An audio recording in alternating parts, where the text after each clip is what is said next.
Good morning, good afternoon, good evening. Depends on wherever you are. Thank you for joining. My name is Sivam Velautham, and welcome to our Open Up episode. Um, of course, I am the founder and the president at Voice of Men 360.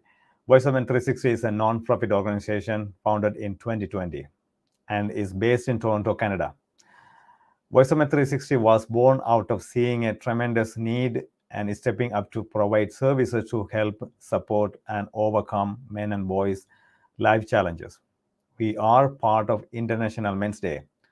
International Men's Day has been serving for over 21 years, and so far, 90 countries around the world joined together and doing various activities regularly. IMD follows six pillars, which is the overall well being of boys and men. We follow in the same footsteps. Why open up? Because we men do not open our hearts and are willing to share our matters with anyone. When we keep our emotional challenges within ourselves for a longer time, at some points it will explode and it will affect our health conditions in many ways. That is why we want to create an open space and allow an individual to share their life journey through our platform. We aim to create awareness about life challenges, struggles, overcome, ups and downs that our boys and men go through in their life. There are no limitations with gender, age, nationality, or ethnic groups. Within with sharing your life journey, all walks of life can participate. Our goal is to make a positive impact on someone's life through this program. Open Up is on Sundays at 10 a.m. Eastern Time. We bring an individual to each show and let them share their life experiences with you. Before I introduce our special guest for today, I would like to go through our disclaimer. We would like to remind you that the Voice of Men 360's mission is always delivered with good faith toward peaceful harmony. The views and opinions expressed in today's episodes are those of our speakers, do not represent Voice of Men 360. Our organization engages in discussion forums to offer inspiration and create awareness to the issues of men who wish to overcome their life challenges. We are not providing medical or therapeutic advice. Should you require that type of assistance, we recommend you contact a medical professional immediately. If you have any questions or concerns about today's episodes or any Voice of Men 360's content, please email us at info@voiceofmen360.org. Today we have a special amazing lady. Her name is Altovise Pelzer. Altovise unmutes the voice of women who are ready to speak up about the things that they have kept her silent for way too long. She is the founder of the World Voice LLC. Altovise also hosts the Speak Easy podcast and the Unmuted Intelligence podcast, allowing her to interview and collaborate with hundreds of CEOs, speakers, and creatives. Altovise was honored as the SpeakerCon 2021 Speaker on the Rise and holds the Indie Author Legacy 2019 Award for eBook of the Year. Featured in magazines like Courageous Woman magazine, Swagger magazine, and Upwards magazine. She shares her story of inspiration and consistency. Hundreds of girls, women, and men have been unmuted in some way through the books, speeches, interviews, and coaching that Altovise has been committed to over the years. Welcome, Altovise. Thank you for joining. Thank you for having me. I'm excited to have this conversation today. Absolutely, absolutely. Thank you for joining again once again. Let's start with the inspiration, the journey. How did you start? Why did you start the Voice Manager? Let's hear So, some your inspirational stories. most definitely. So, I am a victor over molestation, as well as the mother of two amazing young ladies who are victors over molestation. And it was in 2015 that I had a conversation about trust with my oldest daughter. Um, that conversation kind of sparked some things because it was the first time that I had told anyone that I had been molested myself as a child. So at that time, no one knew that I had been molested, and I was attempting to kind of help my children get through everything that they had dealt with, which is really difficult. But we see that a lot today, where there are people who are hurting, there are people who are going through something, and we want to help them, but we haven't fully healed in what we've gone through. We've been silent about things that went on in college, in our childhood, things that went on in our previous marriage, or when we had the death of a loved one. These are things that we kind of hold back, and we become muted, and it's something that happens um, because of culture. It's something that happens because of the difference in generations, uh, that we feel like our story is either not valid or valuable, it's not necessary. And so we become silent. And unfortunately, what we think is us burying something and not talking about it, not having to deal with it, is actually us burying something and it growing into something more, it growing into a negative thought process, it's growing into negative actions and reactions. And so for me, that was the catalyst for me to decide that, I wanted to start doing something amazing. I wanted to help other people have the same feeling that I had when I was able to go ahead and release what I had been through. Now, fast forward, because I said 2016 was going to be my year. I said, you know what? I'm going to go ahead and finally publish the book. I'm going to go ahead and become a speaker. I'm going to do all these amazing things, right? New year, new me. And a lot of people can relate to that because over the last few years, we've kind of had some really shaky times with, achieving goals and really setting our goals that we wanted to achieve. So, what happened was in 2015, December 31st, I was actually evicted from my home. And so, in preparation for this new year, new me, for all of these amazing things that I was going to do, I was set back. And that was something that I had experienced previous in the past. And a lot of us, when those setbacks in life happen, they allow us to do one of two things. We either, figure out a way to push through, or we retreat. And oftentimes we retreat because we feel like if this situation occurred, then it wasn't meant for me to go after my goal. That's another way that we become muted. And in all actuality, it's not necessarily meant to push you away from your goal. Sometimes it's meant to encourage you to go after your goal. And so January 1st, I had a decision to make. Do I have a pity party, or do I go ahead and move forward with the journey that I had already planned out? I had a flight planned. And I said, okay, well, I'm going to go ahead and move forward, because usually my decision was to have the pity party. Nothing ever works well, cancel, just go back to what I was doing.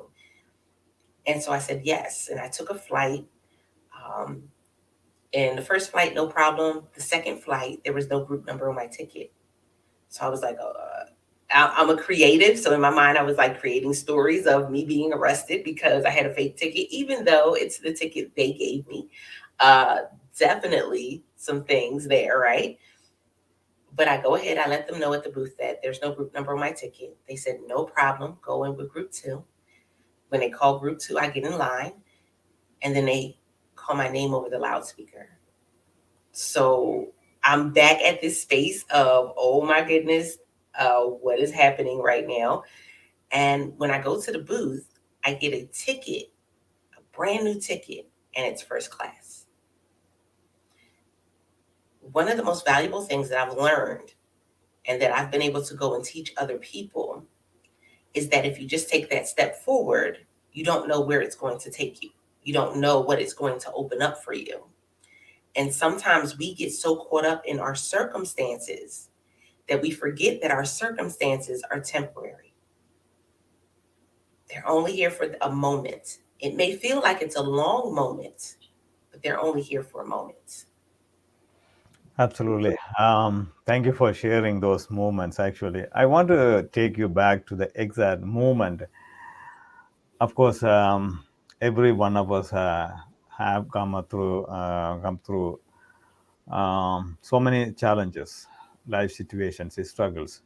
But can you go back to the that point movement that what I really want to take to the next level. I want to share my stories with others and make a positive impact. What was the movement? Can you go back those moments, please? Exactly, time and moments, if Oh, it is yeah. possible. So I would always have people who would come up to me and tell me their whole life story. I mean, I would be at work at the time, I was working a full time job. People would just come in and share that they were taking care of their grandkids because their children were on drugs, or they were doing, people they had that comfortability with me, even though they had just met me. And so that was part of the drive for me, was that I knew that people felt comfortable talking to me. But then what really shifted things for me was my oldest daughter. Later on, I asked her a question. I said, "What is your most proud moment of me?" For me. And, I had started the business and I had started doing some things, right? And you get that momentum, you start moving forward. And she said the most proud moment was when I let her know that I had been molested as well. We pride ourselves on the material. We pride ourselves on being able to go places and do things, and be able to give people gifts. But sometimes it's just being present in the moment and sharing, or giving someone else the space and opportunity to share, that really makes a huge difference. And so when she said that, even though I had already started moving in this industry and in this path, that was like the fuel. That was like the turbocharge for it. Because if I helped her to feel, like that was a powerful moment, then what could I do for another woman? What could I do for another child if I gave them that space for them to be vulnerable, and I allowed myself to be vulnerable with them?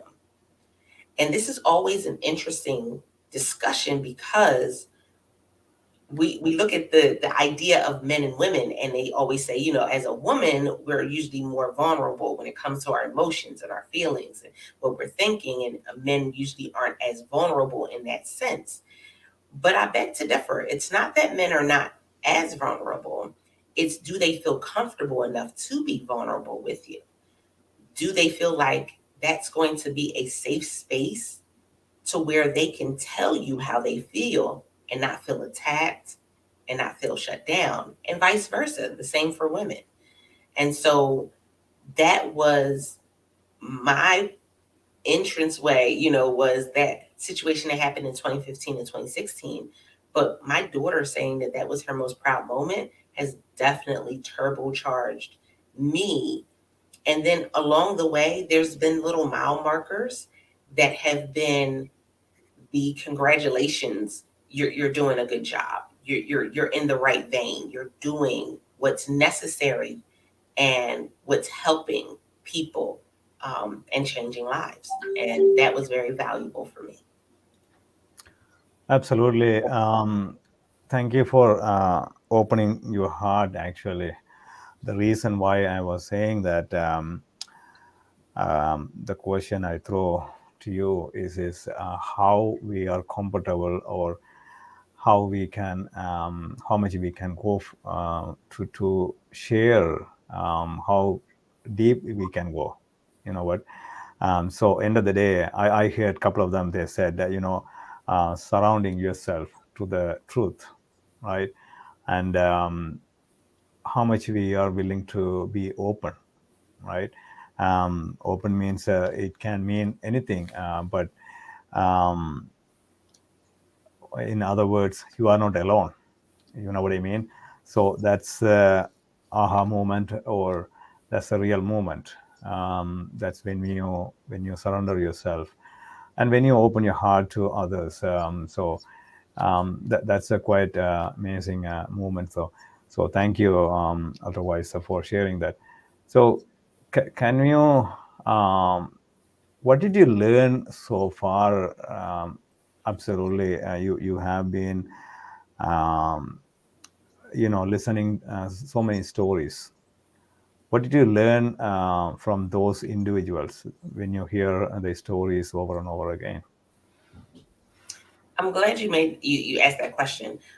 Some of the things that I've learned in listening to stories from men and women, one of the things that stood out the most was that people think that they are alone.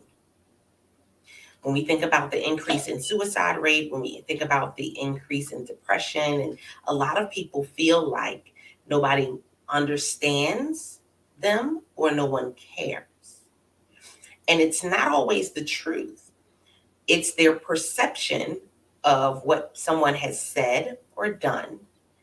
And again, it gives them that space. Is this a comfortable space or not a comfortable space? And so with that, it was, what does it look like to really kind of give somebody that comfortable space? And so each individual person is different. Their story is different, what they've been through, their journey is different. But there are some core things that really do stand out. And it's active listening. Do they have someone that is actively listening to what it is that they're saying? Do they have someone that is not just listening to speak or listening to be able to get their story out, but is it somebody who's actively listening to the person to understand what it is the person is going through? That's number one. Number two, is it there? Is the person not just trying to be a yes person? Now, granted, we all like to have somebody that kind of agrees with us, right? We want somebody that's going to say, yeah, because they were wrong and they shouldn't have did this. But for us truly to be in a comfortable space, there are going to be moments where we have to have somebody who is that buffer for us, who is willing to give us the real and the raw, who's willing to give us 100%. Okay, you were in the wrong. You may need to go apologize. What they did was wrong, but what you did shouldn't have been your reaction. Like, these are some of the things that we have to be able to have some people around us that can say these things into us. And so that was number two. And then the third one, do I understand the power of silence? This is one that people struggle with because they feel like there always needs to be a sound. There needs to be words being spoken. There needs to be something going on. And there is such a powerful thing that happens when you're just silent sometimes and you allow someone to speak. You're silent and you allow them to cry. It's interesting because my first book was titled It's Okay to Cry. And I fought because I was like, that is not a good title. Who is going to read a book about It's Okay to Cry? That's wrong, horrible, return to sender, don't like it. But in all actuality, we as a society across the world, we've been taught that our tears are a weakness. That if we cry, that there's something wrong enough. We're not strong enough. There's something wrong with us. We're not strong enough. We're not able to accommodate different things. And here's the thing: that's not the truth. Our tears are a human function. We cry to release emotion. We cry when we're happy. And so when we put this negative connotation to what our tears mean and that it's a weakness, then we tell people that it's not okay to cry, that you have to bottle it up. One of the sayings that you hear people say is pull yourself up by your own bootstrap. You're supposed to get over it and get on with life. And ultimately, when we think that we have to bypass these different parts of the emotional process, then we corner ourselves.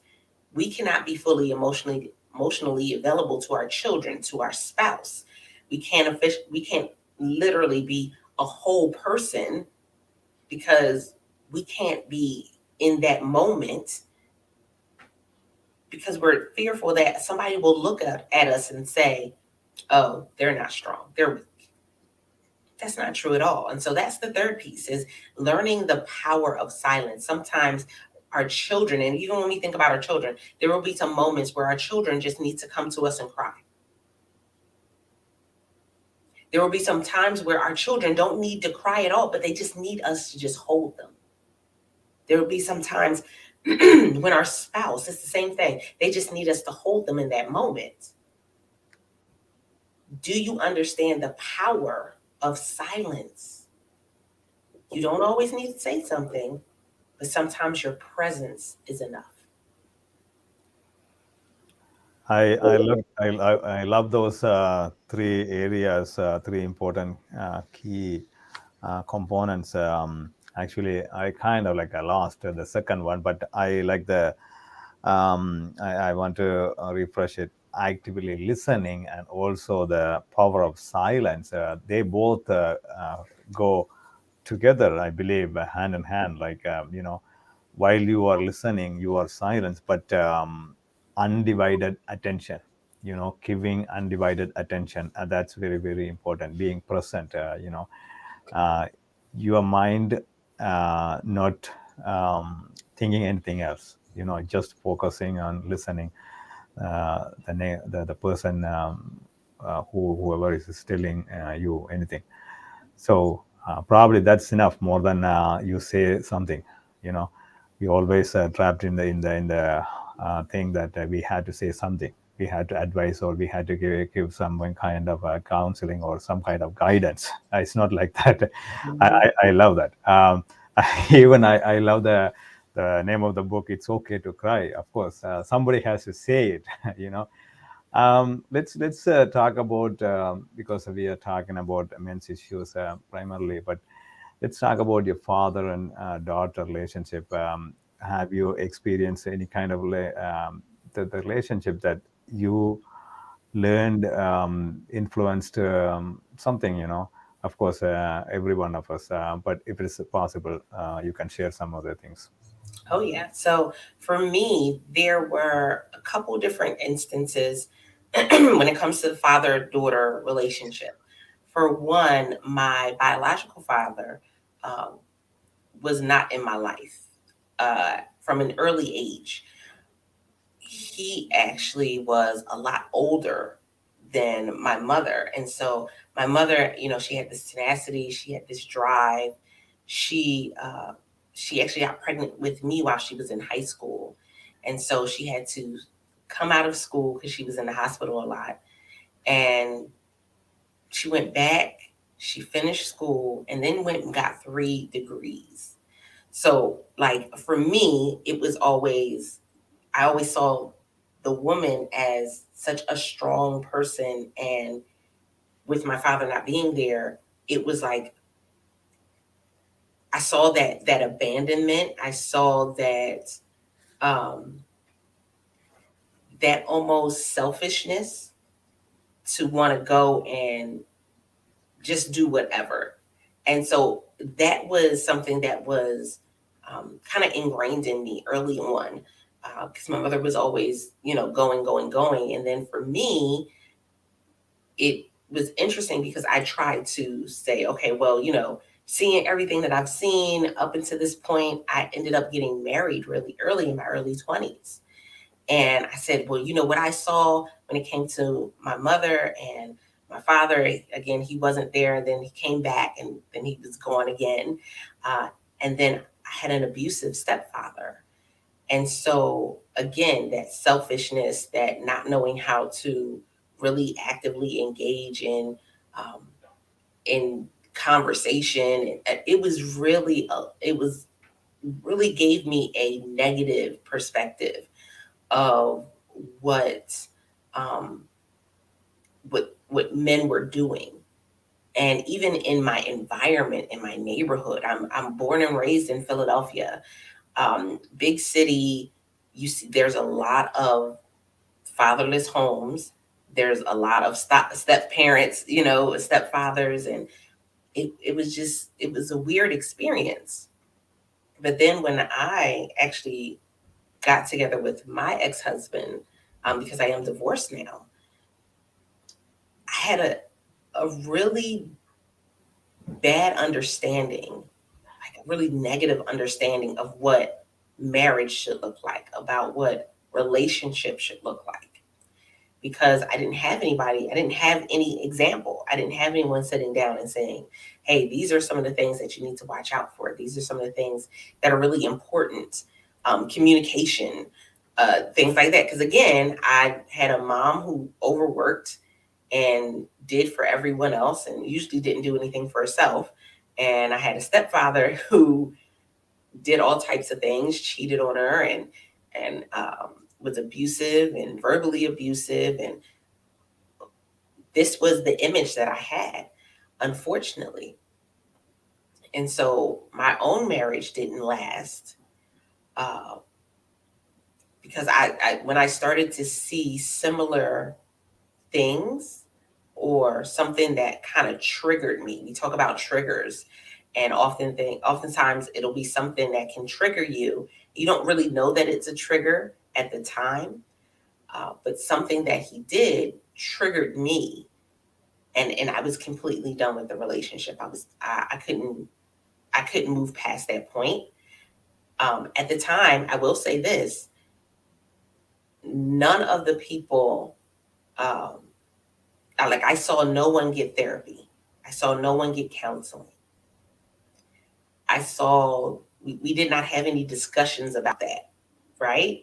Because that's still kind of a taboo topic.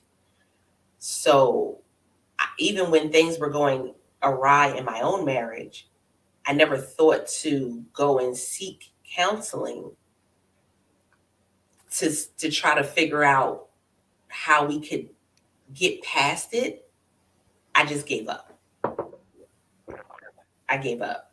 And I think that is, for where I am, that's unfortunately a lot of people have a similar experience when it comes to that father daughter relationship, and they don't actually have a strong father daughter relationship. Um, I will say this though, I have a good circle of friends, and so I've seen some of their relationships with their fathers, and that brings me hope, right?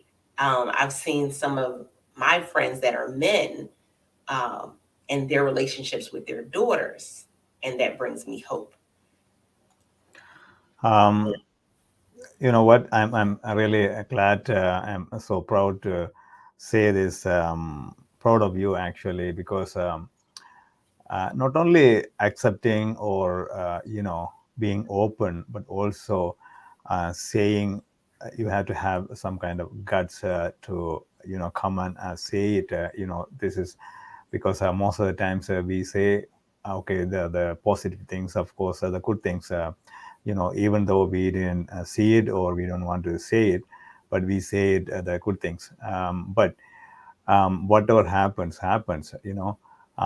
That's my question, that the hope that when you see the experienced or the incident or any moments that you have come across with your friend circle or anyone, especially men. Um, but what I want to ask you is that when you, after you have come across so long, like listening a lot of stories, a lot of experiences, those moments. Can you go back and then see, what, when you look at your father's situation, or, father figure situations, or men in your life, uh, do you think that, maybe have you changed your perception because of their background, because of their environment, the way they grown up, maybe their fatherhood, even their childhood? Can you go back and then did you see, have you changed your perception? I have to say yes. So I am in school for psychology. So I've always loved the human mind. I've always loved how we act and interact, what makes us tick sometimes, right? Uh, and over time, I've, been able to go and realize that there were different things that led up to them being the individual that they were. And we always talk about nature versus nurture. And yes, both equally can make an impact, a negative or a positive impact on you as an individual. And so I look back at my biological father. I don't know much about his past, his history. I do know that I'm one of, from the last time I met up with him, I'm one of 7 children. And I think all of them have different mothers. So there was this, here in the States, I don't know if everyone has heard this song, but they talk about Papa was a Rolling Stone. Well, yeah, Papa was a Rolling Stone. And so he kind of went wherever the wind kind of blew him. Um, and so I don't know much about his history, but for my stepfather, my mother's ex-husband, um, I know that he was a foster child and that he endured abuse at the hands of his foster parents. Um, and it wasn't necessarily physical abuse, it was a mental, emotional abuse, which is something that we can't always see, right? So we don't always um, give it a name, we don't always um, give it a place and a space in abuse and what people endure, but they really did endure some things as children and they never got the help for it. And again, there's that negative, especially with me being from the African American community. In our community, what goes on in this house stays in this house. And there's a lot of other um, cultures that it's the same way. What goes on in this house is supposed to stay in this house. So for them, and because they are an older generation, older generations didn't go to counseling. Older generations didn't have mentors per se. Um, some of them didn't have, a couple that they could go and talk to if they were going through something. They didn't have those things. Uh, and so, one thing that I can say is I love that with each generation, we're like we're literally ripping apart the box that holds depression and mental illness and abuse. And we're ripping apart that box so that more and more people around the world can see what it is and look to the ones that they love and say, I see this in you. Let's have a conversation. Or, it allows them to be able to react differently and act differently when they see something and they're like, oh, this person may be going through trauma. That may be a trigger for this person. So things like that have really come into play over time. But when I look back at my my mother's ex-husband, when I look back at his history, yeah, he went through a lot. But then there comes a point where we have to now say, okay, but are you going to do better? We have a lot of people that have gone through some of the most traumatic things in their life. And you always say, for me, it was always a matter of, I want to be better, not bitter. And in order for me to be better, I have to learn from what I endured. I have to learn from my mistakes. I have to learn from my missteps.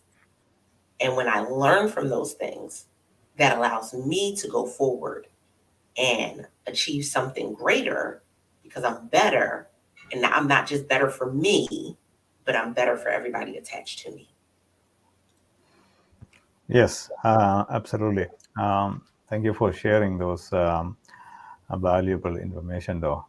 Going back to those lives, and then what they have going through and what you have experienced. Yes. Two things I want to ask you before we close.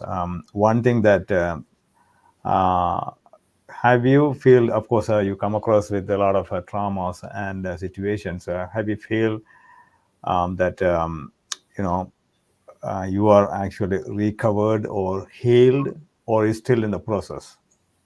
What is your say? I would have to say that I'm still in the process. And here's why I say that. A lot of times as we're going through things, we bury a lot of stuff. And so there's many things that we don't realize that we went through. There's many things that we don't realize was something painful. There's a reason why counseling and therapy is so important. It's because it's a person that does not have a bias. So they're not, your friend and wanting to see this happen or that happen. They just want to see you healthy. And so you have a person that doesn't have a bias who's helping you to dig back through your childhood. I'll give an example. Just last night, we had a situation happen here where there was a smoke alarm going off. And I could hear it.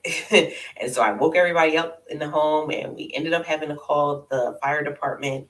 And it came out, and it just so happened that another home, the person had started cooking. Mind you, it was like 2 o'clock in the morning. The person had started cooking and then went and left.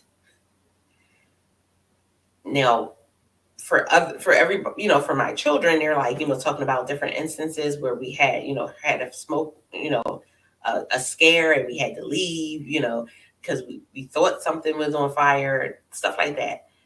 But for me, it brought up a time when I was younger, and my mother and I were on our way home. We were living in Philadelphia at the time, and we literally our bus was taking a detour, so we had to get off the bus and walk, where normally our bus would let us off right where in front of our apartment complex. And we walked down the street to a bunch of fire trucks, and our whole floor was on fire. Um, and I was crying because I'm young, I'm a child, I'm crying, and I blurted out, Kitty Marie. And I'm like crying because Kitty Marie was my Cabbage Patch doll. And I'm like bawling, but I'm like crying, severely crying. And the firefighters are like, "Oh my God, is there a child in the house? Like, is there a child inside? What is going on?" And my mother had to tell them, "No, that's her Cabbage Patch doll." Um, so they helped to calm me down. They were talking to me, and when one day, were able to go ahead and put out the fire and get everything stable enough for us to go in and grab all our stuff. We went in, grabbed everything, and I was able to get. They made sure that they escorted me to the apartment so I could get my Cabbage Patch doll. But that came up with seeing the fire trucks from last night because it was the same situation. When I was a child, somebody was frying chicken and then decided to go wash their car. Who does that? I don't know. I don't know people that cook and then leave the kitchen in the home completely. But so last night, when that happened, well, I should say 2 o'clock in the morning, when it happened, it triggered something for me. But for other people, it wouldn't trigger them because they didn't have that same experience. They didn't have that same thing. So that's why I said it's always a continuous process, because we never know when something's going to trigger us in that moment. But then we can deal with it, and seek out the help that we need to get past it. Or, we have the tools, because there are certain tools that you can use to kind of get you past that moment. So yeah, it's always going to be a continuous thing. Um, it's very interesting that I hear that we people, especially men, but in generally speaking, we know how to open, especially the emotional challenges, but we don't know how to close it or close it properly, because if we don't have a professional or those people working in the medical profession, they can give some kind of guidance, or even some coaches or some counselors, they can give us some guidance. Otherwise, if you do it with your friends or anybody else, it's very hard, unless if they know the process. All right. So it can trigger anytime, though it can come back anytime. So let's talk about your the book. It's okay to cry. Where did I mean, how did you start? Why did you want to write with that title, though? Ooh, man, I can tell you, throughout the process of finding out about my girls being molested, going through the divorce, going through homelessness, going through so many different things, the loss of my mother, like every part of the process, I had to make sure that I gave myself permission to cry.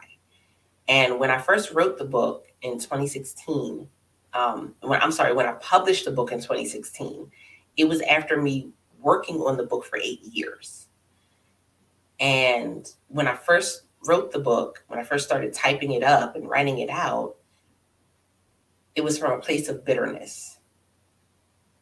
Um, I felt like people didn't understand, or people were selfishly not wanting to um, understand what I had been through, or selfishly not wanting to care. And that's not it. Everyone has their own life that they're going through. Everyone has their own experiences, and it's different to be able to go and say, your experience is not my experience.